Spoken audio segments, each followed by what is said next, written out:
This is Wendy Halley, and you're listening to Lucid Cafe.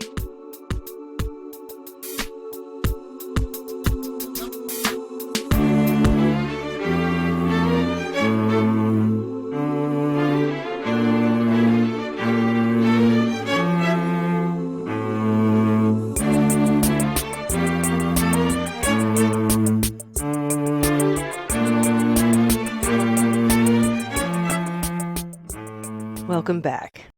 Well, this episode is jam-packed with incredible information I'm excited to share with you, so let's get right to it. I had the good fortune to speak with Martin Lee, a longtime journalist who is the co-founder and director of Project CBD, which is a California-based nonprofit dedicated to promoting and publicizing research into the medical uses of CBD and other components of the cannabis plant.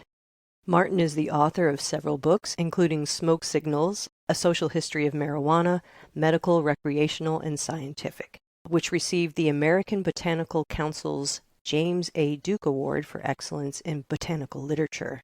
Named by High Times as one of the 100 most influential people in cannabis, he is the 2016 winner of the Emerald Cup's Lifetime Achievement Award. Did not know that was a thing, but good job, Martin. He's also the co-founder of the media watch group FAIR, which stands for Fairness and Accuracy in Reporting, and is the author of Acid Dreams, The Complete Social History of LSD, the CIA, the 60s, and Beyond. In this episode, we focus primarily on Martin's involvement with the recently released book, The Essential Guide to CBD, which is a reliable, easy-to-understand primer written by the editors of Reader's Digest and the experts at Project CBD. Please enjoy my crazy informative conversation with Martin Lee. Martin, thank you so much for coming on the show. It's my pleasure. I am curious about your involvement in this book. It's the Reader's Digest, Essential Guide to CBD. How did you get involved with this particular publication? Well, Reader's Digest approached Project CBD, which is a nonprofit that I've been working with for the past 10 years. I was a co-founder and now the director. And we have a pretty extensive archive about CBD. We were really the first website, the first educational group to focus on cannabidiol within the context of medical cannabis, actually. It's sort of shifted now. It's kind of become its own thing in some ways. But I think because of that, CBD became really hot. By 2018 or so, it had emerged as this mega global phenomenon, and Reader's Digest was interested. We were approached by them, and I have to admit, I was very hesitant initially for a number of reasons. One is I was afraid of the workload. We already are pretty stretched thin, and I couldn't see how we'd fit in a book into that schedule.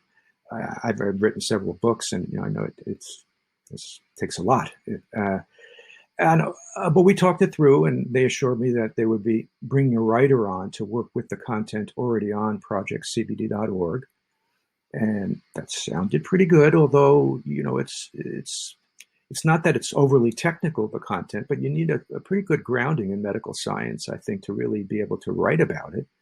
But the one condition I insisted on in our early discussions before we decided to partner on this effort was that the book would not diss THC. That is not going to be an anti-THC book.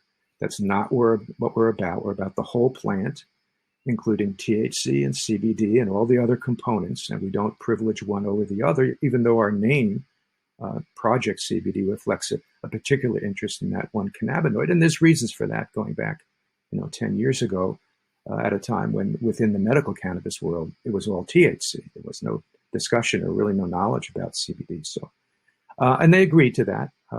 And we gave it a go. I think initially they had very unrealistic expectations about how quickly they could get the book done.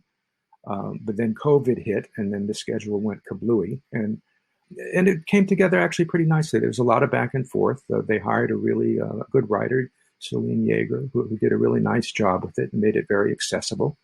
And I'm pleased with how it came out. So I think it's going to be a good tool for education. Yeah, it's a really well put together book. It's very clear, and there are pictures. Well, Reader's Digest has a way of doing it. The other ironic thing about this is Reader's Digest in past years has been very much I don't want to say at the forefront of the drug war, but certainly a booster of it. Going back to the Ronald Reagan years, and at a time when just say no was the thing.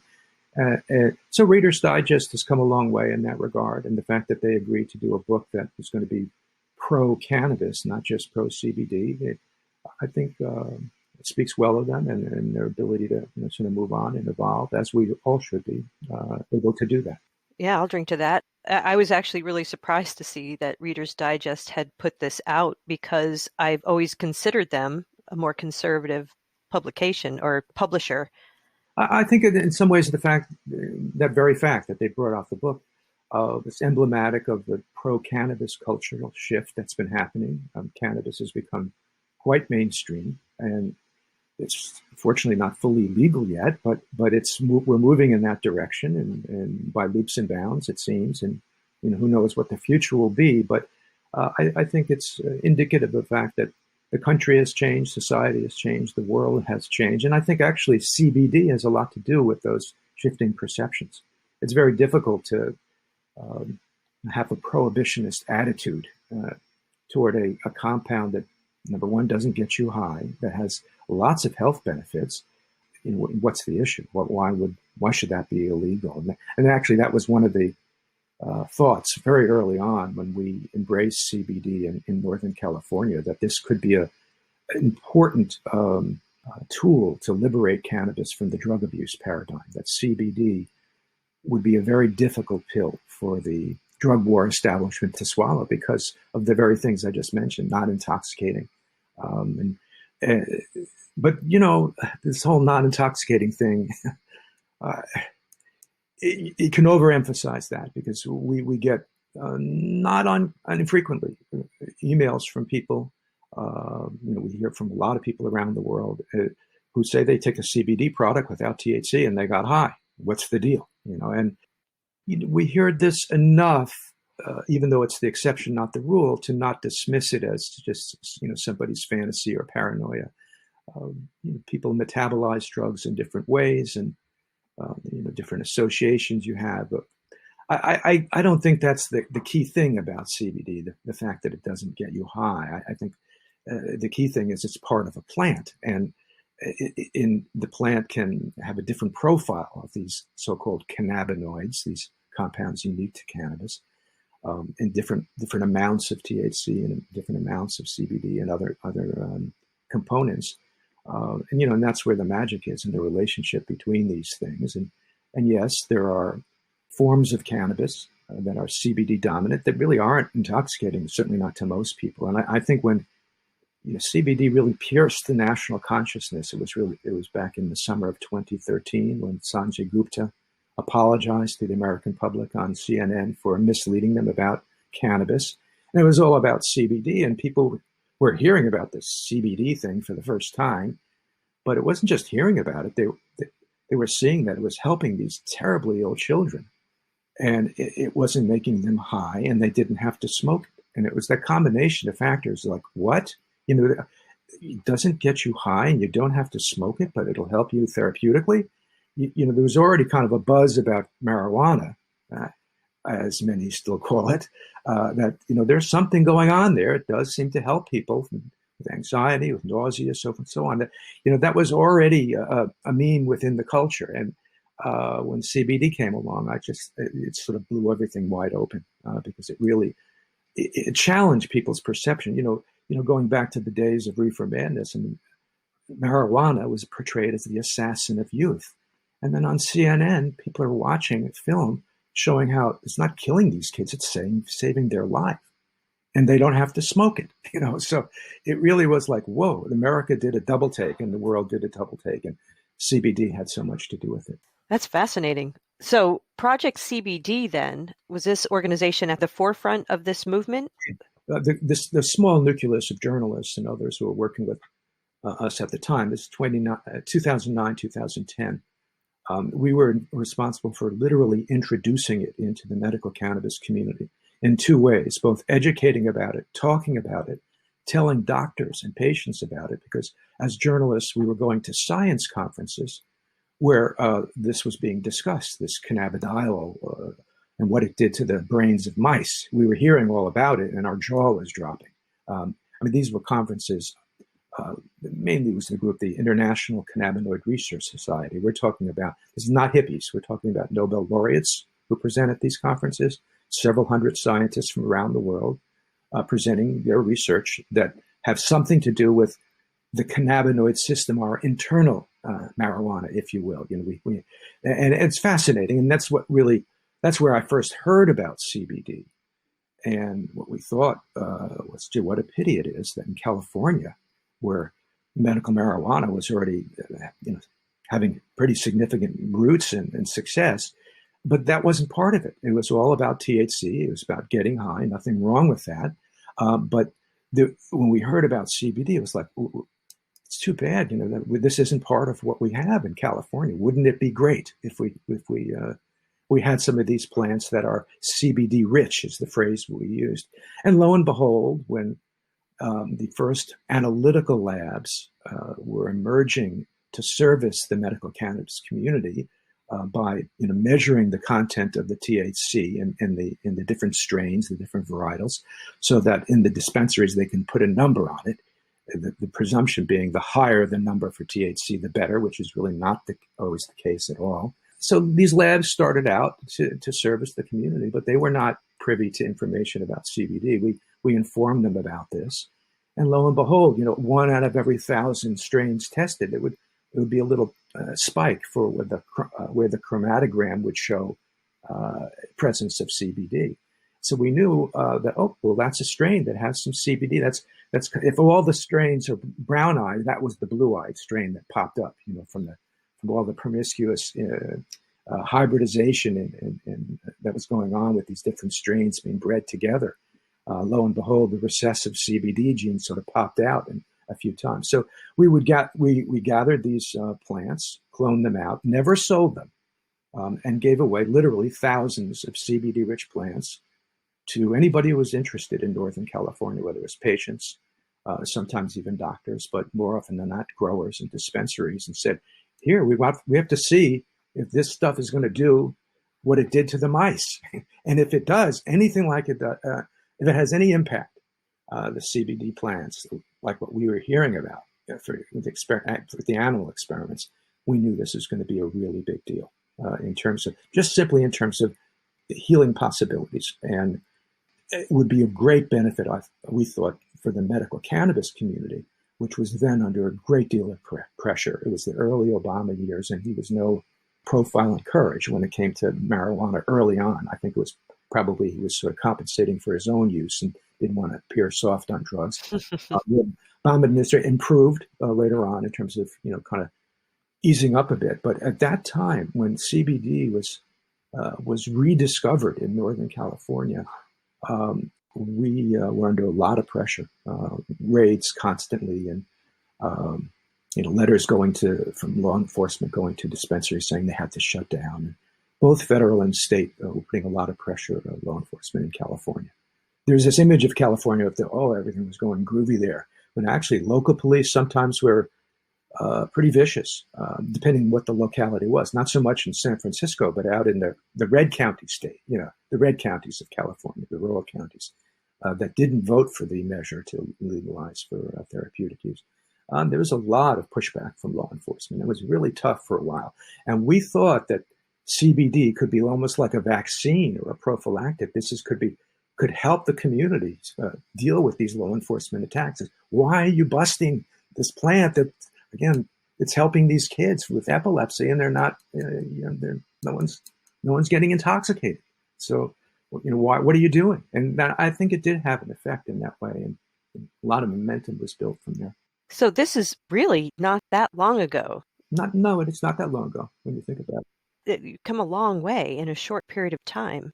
It's been about 10 years, a little bit more in terms of our involvement specifically. And it's gone through certain phases. But again, by the time 2018 hit, And this is before the passage of the Farm Bill in December of 2018, which legalized the growing of hemp. And the impetus for that really was CBD more than anything else, even though, frankly, hemp is not necessarily the best um, form of cannabis to grow CBD for, but nonetheless, it certainly was a huge catalyst for legalizing the growing of hemp. And I would think more than any other single factor, it's why hemp is legal to grow in the United States again, as it always should have been. So we should credit it, a pretty powerful molecule that it could change federal law. And that's what it ended up doing. By that time, there was already a huge interest. That was the very end of 2018. That was the culmination of a great, massive embrace of products that were, frankly, unregulated and available, but not legal yet. And it was that interest that was really, sort of pushed the federal government to respond. But unfortunately, the legal status of CBD is still a little bit hazy because of the FDA has been dragging its feet. But here it is, for better or worse. We never expected it would be, this huge commercial thing, but we did expect it would have an impact. Right. I mean, it is kind of crazy because to have such a paradigm shift in such a short period of time about a plant that's been demonized for so long, and now you can go in the grocery store and there are CBD products there. For everything, in gas stations and so forth. Yeah, exactly. It is important to note, though, that pro-cannabis cultural shift was already happening when CBD hit the scene. And it was like CBD catalyzed it and accelerated something that was already going on in the culture. It didn't create it out of whole cloth, but it's been a huge factor. Right. So what is your hope? What would you like people to know about CBD? Well, I would like inexpensive, good quality CBD products in various forms to be available to people so that they can have it as part of their health regimen. I mean, CBD is a fad, but it's not just a fad. Cannabis has been around and used medically for about 5,000 years, as far as we know. So it's not like all of a sudden it's just this new thing. So I think it's going to stay with us. It's not going to be just a flash in the pan. But I think that it has potential not only to help people heal on an individual level, but I think also I think it can be an important factor in terms of the social dimensions of healing, which I think are important. There's that phrase about takes a village to raise a child. I think it takes a village to heal someone too, in a way. And I think one of the really positive things about the medical marijuana experience early on in California was the emphasis on the social aspect of cannabis as a healing plant, that it wasn't just something you sat in your living room, you did on your own. No, you went to a dispensary where all these other people with AIDS were also there, and they were laughing and smoking and having a good time and seeing people for the last time before they died. But the social component of it, getting people out of the house into a place where they can be with other people, share stories, share information, was really, really important. And I think that dimension of cannabis as in terms of social healing, it's threatened somewhat by the commercialization we're seeing now and the legalization that's happening in various states, and that it's now become a stock market thing. And what people don't realize about cannabis, one thing that made it so compelling, it's not just people like it and how that felt, it's because you were in a circle of people passing a joint and you're meeting people the first. It's a community building botanical, and that's a very important part of the healing aspect of it. I think I've sort of diverged from your question a bit, but I would like to see CBD really integrated into society in a way that it has a kind of that reflects the fact that it does tap into how we function biologically as human beings on a very deep level, and that it's not just any old supplement. It's a very, very special supplement, if you will, and it actually, scientists understand how and why it works, and it can help people in a lot of different ways, and that's to see that accepted and integrated into the culture would be a great thing. But I think the way it's gone, it's such a powerful commercial trajectory right now. It's almost, to me, it feels like uh, sometimes when you heal, you have to go through a healing crisis. You get rid of toxins, your skin breaks out, whatever, and that's part of healing. And I think this mad commercialization we're seeing around CBD is sort of that. The culture is sort of, it's the pus coming out of the culture. I'm not putting down products or selling CBD, and I have friends in the CBD industry and so forth. But I do think the phenomenon has been really kind of strange in that way, particularly for us. When we were toiling in the wilderness there for 10 years before all this happened. So you're saying that it's kind of like a reflection of culturally how we handle things or how we embrace things. We embrace it in this very big commercial kind of way, trendy way, and sort of take the soul out of it. I think it's magnified sort of a sickness in the culture that expresses itself as a sort of a crass commercialization and again, I'm not down on people buying and selling things that are important to them. That's not the point here. But there's different ways of doing it. And it doesn't, the obvious way is things go on, the companies go on the stock market, maybe this and that. And that's what's been happening. My preference is that CBD and hemp and cannabis would be integrated as part of a Green New Deal. And that would be seen as something that would revivify the economy and the ecology. Hemp as a plant is a very, very special plant in that regard. It can have a lot of positive ecological benefits, capturing carbon and so forth and so on. So when we talk about the plants that you grow to extract CBD, it's an agricultural effort. We know agriculture is unfortunately in the United States, the way it's practiced has contributed a lot to global warming and the crises we face now. So I would like to see CBD and cannabis being part of an effort to upend those practices and to put things in a better trajectory. Yeah, we have an unfortunate relationship. I would say we don't have a relationship with the natural world in our culture, which would translate as us not having a relationship with the cannabis plant. It's interesting because growing cannabis, which is legal to do in California, and here too in Vermont, yeah. I don't know what the plant limits are. I think here it's 6. If you live in a rural residential place like we do, we can grow 6 plants legally. It's a really nice plant to grow. It's a really special plant. It grows quickly. It has a real strong odor. It's sticky. It's something to interact with. And it's almost like a therapeutic quality to growing cannabis, and that could be CBD-rich cannabis, or people think of it as hemp, but for me, any high resin, sticky cannabis plant, that's really what marijuana is. It's been mislabeled as hemp for CBD, but that's another matter. So yeah, it's. I think for some people, growing cannabis plants has sort of opened the door to being more respectful and knowledgeable and appreciative of other plants, of other herbs. I've seen that happen in many cases, and I think that's great. A different kind of gateway different kind experience. Of exactly. Yeah. So I'm wondering if you can talk a little bit more about why CBD is so complementary to our systems, our biological systems, for healing. That's something that we talk about in the book, and I think it's done well in terms of the clarity of it. There's a quote from Andrew Taylor Still, who was the founder of osteopathy, going back to the late 1800s. He says, man should study and use the drugs compounded in his own body. And what CBD does, it activates exactly what Still was talking about. It activates compounds in our own brain and body that are available 24/7, but sometimes depleted. Sometimes they're not there enough, and we can get sick as a result. Well, what CBD does is elevate what's referred to as endocannabinoids, endogenous cannabinoids. Cannabinoids are these compounds in the cannabis plant. When scientists were trying to figure out how these compounds affected the brain, they ended up discovering what scientists now refer to as the endocannabinoid system, the endogenous cannabinoid system.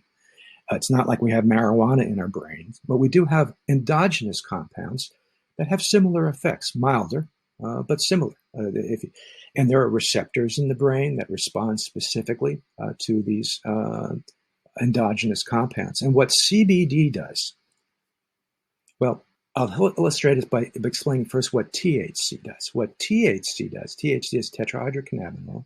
It's the high causer. And it also has a lot of medicinal properties. But it's the compound that gets you high. And the way it does that, THC binds to receptors in the brain. They're called cannabinoid receptors, CB1 receptors. And when THC, if it's in sufficient quantities, does that, you feel high. You feel a little stoned. You feel like a little swimmy headed and mellow or whatever. Usually, other people might feel anxious or paranoid, but that's what makes it happen. CBD doesn't do that to the brain. Doesn't bind to those receptors in that way. What it does is delays the life cycle of our natural endogenous cannabinoids so that they stick around longer. See, cannabinoids are oily compounds. They're lipids. If you touch a cannabis plant, the bud, it's all sticky. It's oily. So how do these compounds work in a body where the blood is mainly water, right? That we're mainly water, and yet these are oily compounds. How do they get to where they need to go to do what they're supposed to do? How do these endocannabinoids find their way to a receptor so they can bind to it and then causes the cell to signal in a certain way and something happens, like you feel less pain or you feel more relaxed or whatever it might be doing.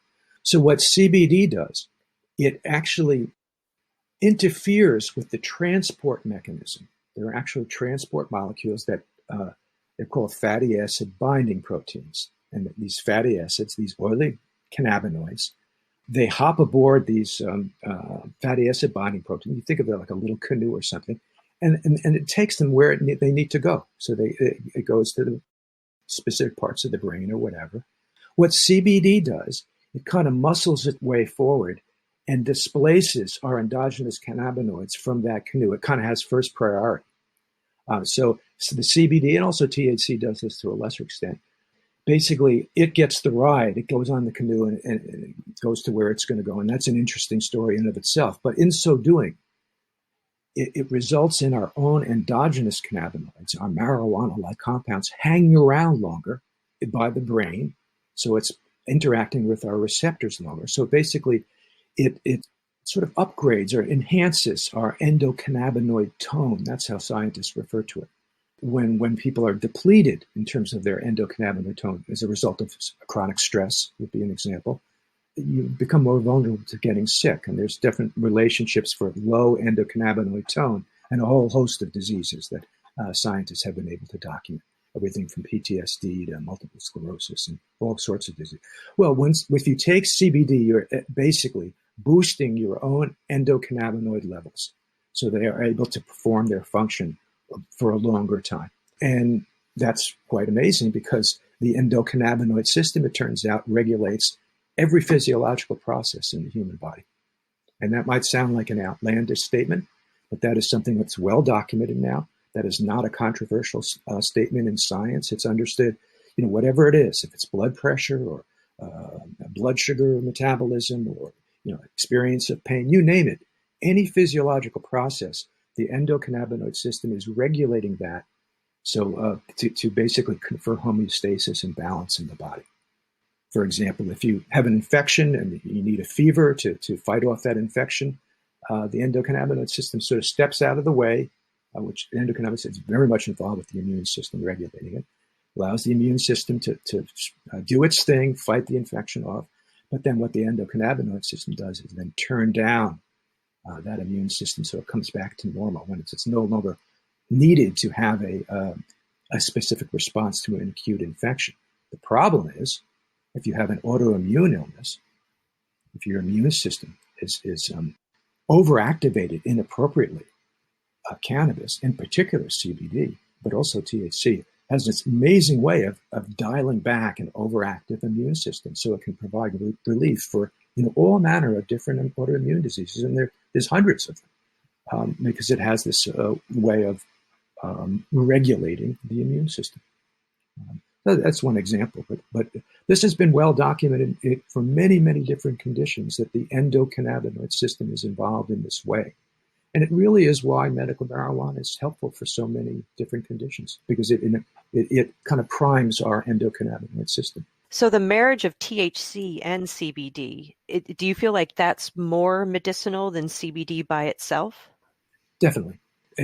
Which is not to say that CBD alone or THC alone, for that matter, doesn't have medicinal aspects. In fact, both those compounds are approved by the FDA as medicines, as isolated molecules. Isolated THC, isolated CBD, you can get them as prescriptions.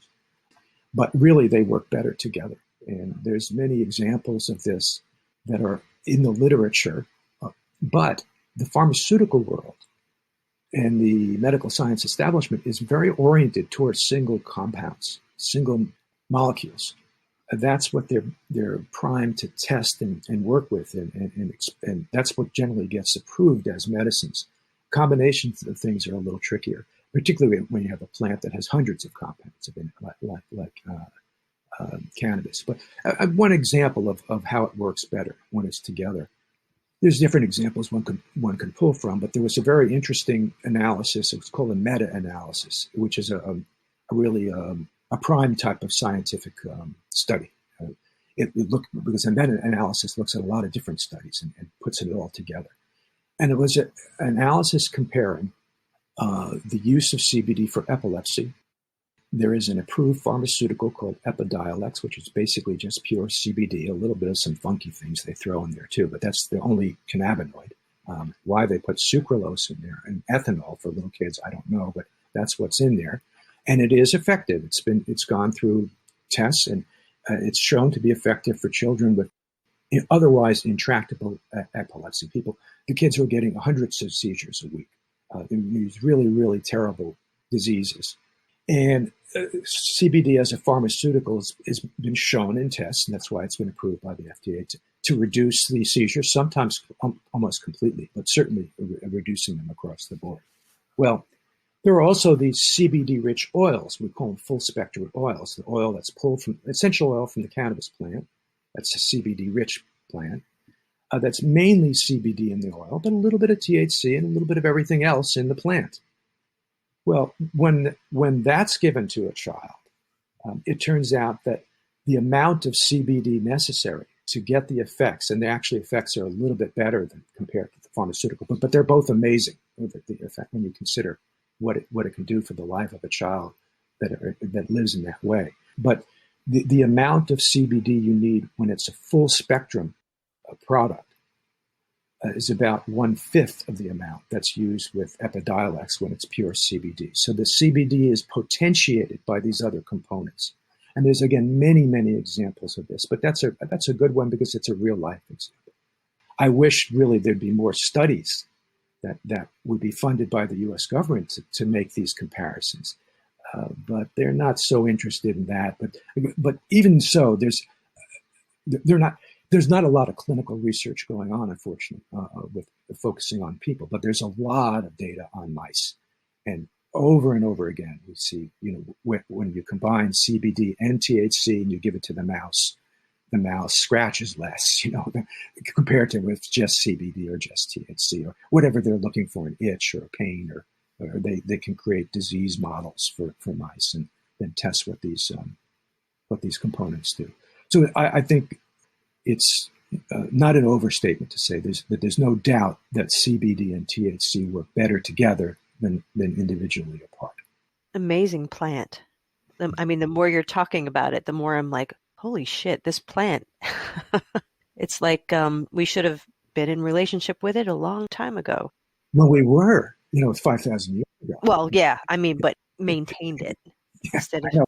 Prohibition, when it was imposed in 1937 and the federal level, it sundered our relationship from a very important medicinal plant, which was recognized as such in 19th century America. It was widely used in so-called patent medicines and so forth. Cannabis oil was used back then, and the conditions for which it was stated to be useful for very much tally with what we see now. Infantile convulsions was one of the listings from the U.S. dispensatory back in the 1850s. I mean, they knew back then what we're rediscovering now, and what the Chinese knew 5,000 years ago. And that's some ways it's comforting. I like the fact that the ancient wisdom is being shown to have merit, and it's being quote unquote proven by modern science. That's somewhat comforting. Absolutely. I've heard that processing the plant to extract CBD is a difficult process. It's not the easiest thing in the world. Is that true? There's different ways of doing it, and it depends. It's a matter of scale. If you're talking about if you're competent, you want to produce hundreds or thousands of bottles of a tincture, sure, then it's an issue. But otherwise, for a person to do it on their own in their home, you put take a bud of the plant and put it in soak it in some alcohol, and the alcohol will extract it. You have to leave it in there for a month or so. You could do it yourself. It's not as efficient or easy as buying a product from the store, but at least you know what you're getting if you're doing it Right. yourself. And I think in this book, there's instructions for how to create a tincture for yourself. Yeah, they really they made a point of including recipes, not just creating a tincture, but creating different edibles, treats, and drinks. And I thought that was a really nice addition to the book. One of the reasons why I wanted to bring that up is because I have heard noise about how the consumer has to be careful about what they're getting, that some CBD products actually don't have much CBD in them at all. And so I wonder if you could speak to that. It's a problem. It's an unregulated industry. It's been the Wild West. There's people saw dollar signs and really go for it. And uh, but there's also very good quality products out there. It's not the easiest thing necessarily to figure out what's what, but not impossible. And there are certain things that pointers or tips one could that are around to guide people, and they're included in the book. We have there are a number of different problems. You alluded to the amount of CBD. It might not be significant. It might not match what's in the label. Sometimes it's more than what's said on the label. So that's one obvious thing. If there's a certain amount that's indicated on the label, it's what should be. It should match. Yeah, there's a little leeway as it is in industries for this kind of thing, but it shouldn't be all over the map like it is oftentimes for these products. But more disconcerting to me is, what else is in these products besides the CBD, and they're not supposed to have much THC at all, and that's where it can get pretty funky. Because there is money involved, and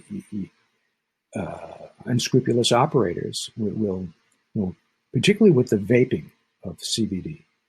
Again, there are some good quality vape oils which can be very helpful for people because you get a very quick response when you inhale cannabinoids. They take effect almost immediately. So if you're feeling pain or nauseous, that's the way to go. Inhale it. But we don't know necessarily what's in the CBD oils, particularly in the states that don't have medical cannabis. I live in California, and if you go into a dispensary, if you're 21 or older, you can buy products that at least that they've been tested for 65 different pesticide residues, for solvent residues, for mold, and that they're considered acceptable levels and unacceptable levels. And if it's unacceptable, it can't be sold in the dispensary.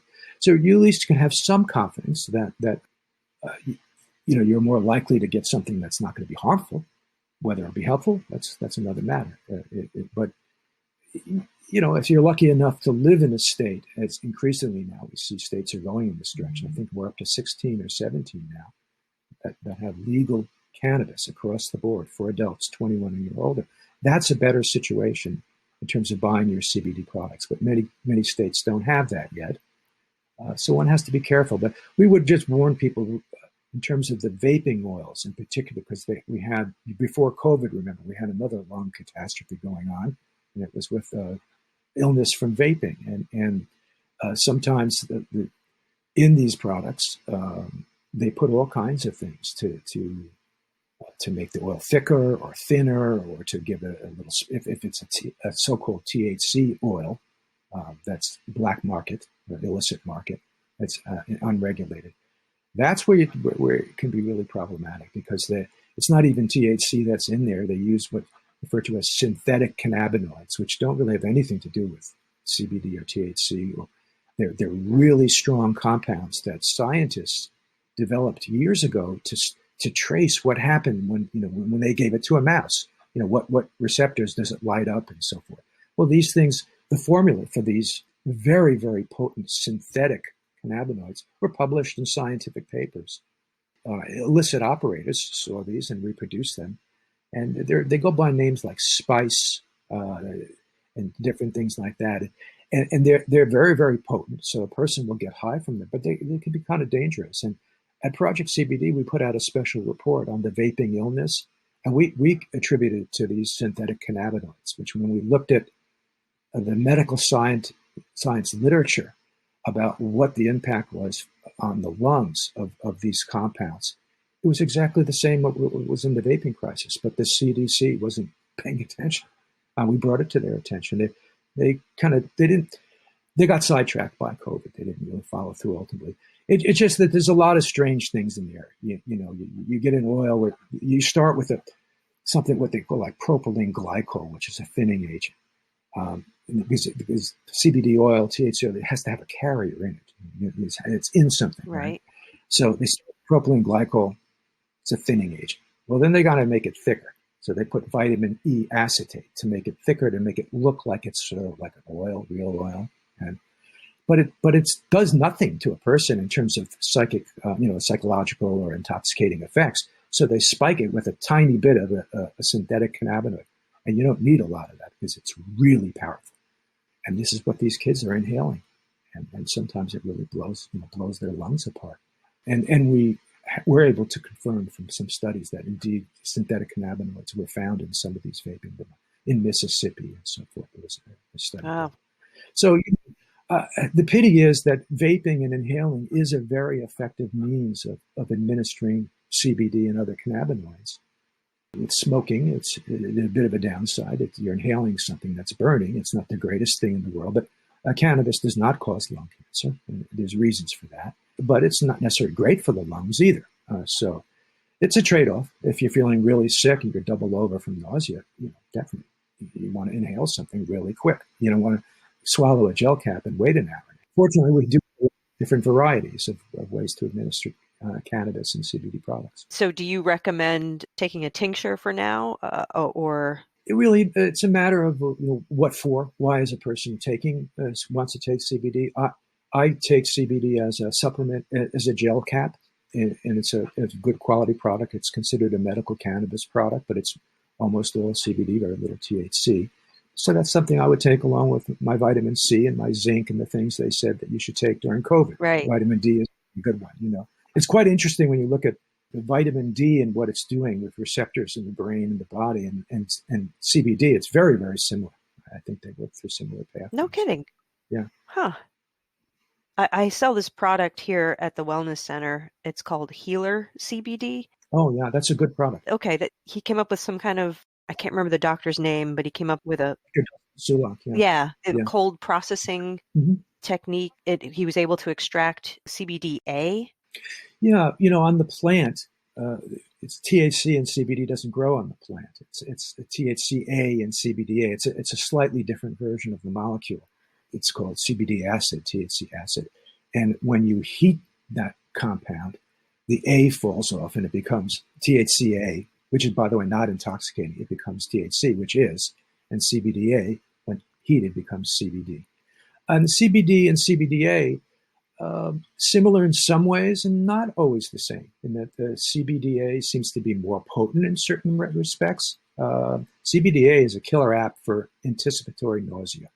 There's a certain type of nausea. If you're going through chemotherapy and you've had a few rounds, you've been getting really sick and you're going back, you'll experience intense anticipatory nausea without even being exposed to anything. And it's basically untreatable, except CBDA is amazing for that, more so than even CBD, which is also good for nausea. So yeah, the healer.com is a good product. It's an example of a artisanal tincture. I think there might be in other forms. I think they might have gel caps now. That's new. Yeah, they did start offering gel caps. But it's a very, very fine product. But it's not on the Canadian stock market. That company. It's a smaller company. Yeah. And they do really, really nice job. And yes, they developed a very unique filtration system, a way of extracting the oil from the plant that retains the full spectrum of the different cannabinoids and other compounds called terpenes, which give the plant its smell. A terpene, there's lots of terpenes. You know them in your life because they're omnipresent. When you walk in a pine forest, you're smelling the pinene, that terpene, so forth and so on. Well, there's hundreds of different terpenes. It's actually the most common compound in the botanical world. And I think in cannabis, there might be over 100 that might be wouldn't be all in one plant, but there might be 20 different terpenes in a given strain or a given cultivar out of maybe a universe of 100, 150 that are possible. And these terpenes also have medicinal components and do add something very specific to the quality of the experience. And this has been, again, charted out by science. And the terpenes, by the way, are all legal. The food grade terpenes you can buy, as isolates.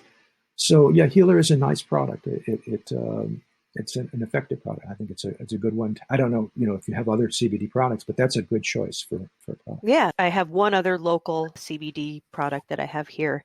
People seem to really love them. I wanted to shift gears a little bit before we finish our conversation. You're a journalist by trade? Yes. So what got you interested in psychedelics? Because I saw a list of the books that you had written. My first book is called Acid Dreams. It came out in 1986. And it was basically a social history of LSD. What got me interested in that is a kind of a funny story, but I was living in Washington, D.C., working with a public interest group. And a lawyer reached out and asked our group if we would examine some documents that the CIA was releasing under the Freedom of Information Act, meaning documents that had once been classified but had been declassified. And they had to do with the CIA's LSD research going back in the 1950s. And I said, sure, that sounds really interesting. So I started reading through these documents, which were quite something. And, just got the ball rolling of, well, what was going on in the 1950s that we didn't know about with CIA and LSD. And what did that have to do with happen in the 1960s with all the hippies and the peace movements? And is there a relationship there? Was there something devious that went on? It turns out it's a much more complex story and more ironic than a devious story, but it's that got me going on that, and so I ended up writing a social history, which is a character-driven history. Just one little connecting point here. It turns out that CBD and LSD bind to the same receptor in the brain. This CBD binds directly to the serotonin receptor. It's called 5-HT2A. It's a serotonin. There's a whole bunch of different serotonin receptor subtypes, but in this one, this is the receptor, serotonin 2A. That's what makes you have a psychedelic trip when LSD binds to it.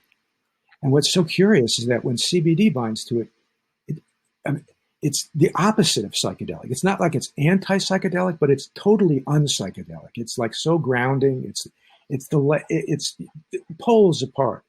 And I was very puzzled by this, and I researched this, and I learned about it. It turns out that this gets a little bit sciencey, but a receptor can respond to different, what they call agonists or compound stimuli, and it could cause different things to happen. So when LSD binds to this serotonin receptor, you trip out. You have this fantastic, kaleidoscopic experience, described by Aldous Huxley and so forth.